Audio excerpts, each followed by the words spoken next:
Good evening, comic book fans. Welcome back to Comics in 5 Minutes. I'm your relevant host, Shorty, and a tiny bit earlier than I planned on being today. But it's been a very quiet afternoon in the shop. It's miserable in Huddersfield, so I thought I'd cheer myself up by reading about gold rush in the Klondike in the 1890s. Cheery subject that is. This is one from Vault Comics, and as I mentioned previously, I quite like Vault Comics. And this kind of leads me into something which is worth pointing out. I actually do occasionally struggle to give really even-handed reviews sometimes. Effectively, I have a lot of biases, a lot of things that I know I'm going to like going into stuff, and it's really easy. It's more just for me just to tell you I like it because it's something that I like. And this is probably one of the better examples I've had of it. Because it's a Western comic book, huge fan of those. It's also a horror comic book, huge fan of those. And if you mix those two things together, that is pretty much my sweet spot of genres. Adding to that, it's Vault Comics, I absolutely love. Artwork is by Gooden, I forgot his first name, but he's actually the guy who did Barbaric. I can't quite see, I've got Barbaric on my wall behind here, which I absolutely loved from Vault Comics. He's also Vault Comics artistic director. So yay, I'm a big fan of him straight away. Rub a little bit of Simon Spurrier on that, who, when he did his Hellblazer last year, which was like the best thing I'd read that year. Of course, I'm going to give this one a little bit more of a, okay, yeah, I'm into it. But he's also got game when it comes to Western stuff. He did Six Gun Gorilla, which is spectacular, and I highly recommend everyone check that out. So what I've got here is an awful lot of stuff that I'm already a fan of landing on my plate when I'm supposed to give an unbiased review. Going to be tricky, but I'm going to try my best. Okay. It's brilliant.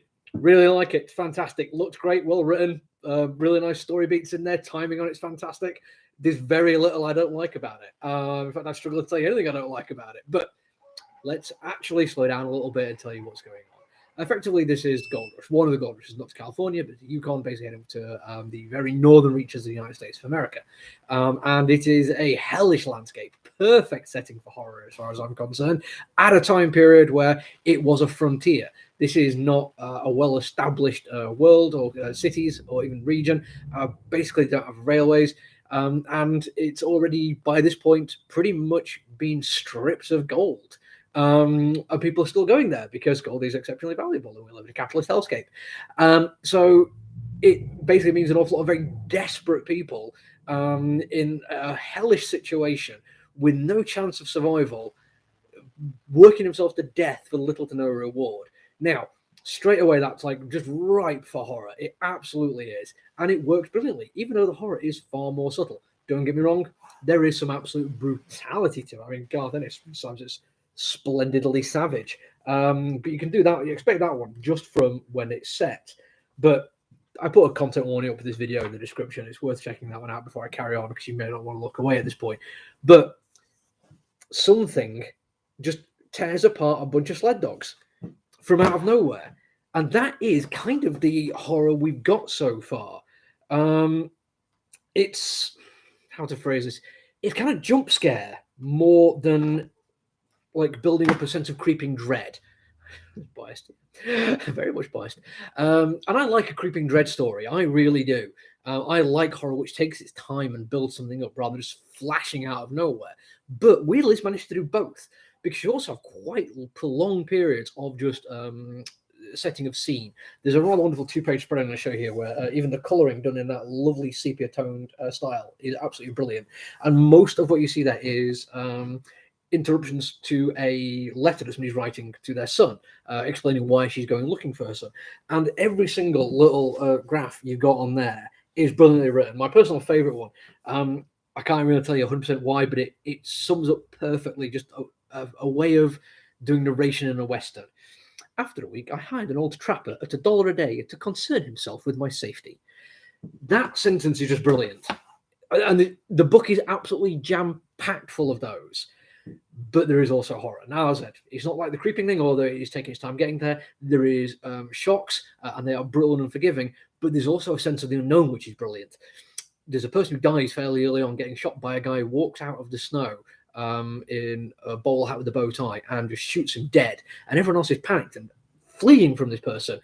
You don't get much of a sense of why, because one person points out that you can't see his breath in the air, which means there's something else going on. that person then gets a reappearance later on, and it's the first time you get a sense about that dread that I really like and I look forward to. It stops then being a sudden sharp shock of horror and becomes okay. This is now a threat, and we don't know why it's a threat. We know what it's capable of, but we don't know any kind of motivation, what people are doing to anger it, why it is where it is, why it's doing what it's doing.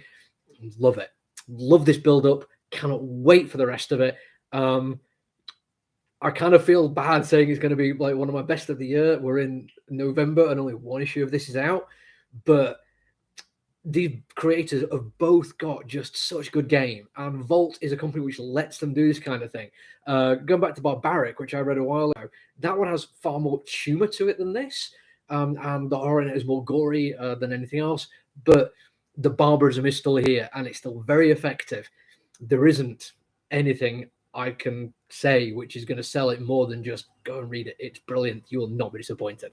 I'm going to come back tomorrow. I'm going to start with one that's not on my pull list. There's a couple I can choose from. There's a lot out this week. And then I'm going to do either Heathens or Human Target for my end of day one tomorrow. So, yeah, look after yourself, everyone. Stay safe. Bye.